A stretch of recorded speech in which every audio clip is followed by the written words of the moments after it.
afternoon class. We are the demonstrator. And we are your teacher in math. Stand everyone and let us pray. Our Father, who art in heaven, hallowed be thy name. Thy kingdom come, thy will be done, on earth as it is in heaven.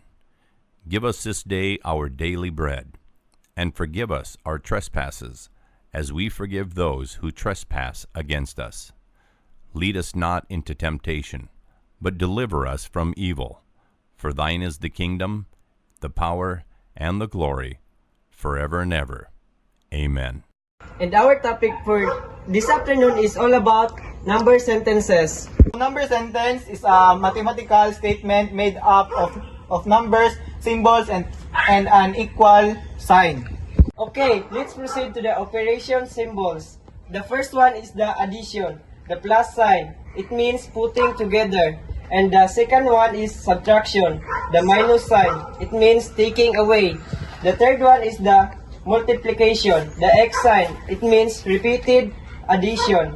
And the last one is division, the divide sign. And it means sharing equally. So this is the examples of number sentence. First, 5 plus 4 equals 9. Second is 12 minus 3 equals 9. The third is 3 times 4 equals 12. And lastly, 20 divided by 5 equals 4. The next is finding missing numbers. For the first question, what is the missing number that can be added in 7 and the equal is 15? Everyone?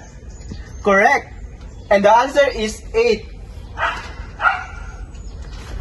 For the second question, what is the missing number that can be minus in 5 and the answer is 4?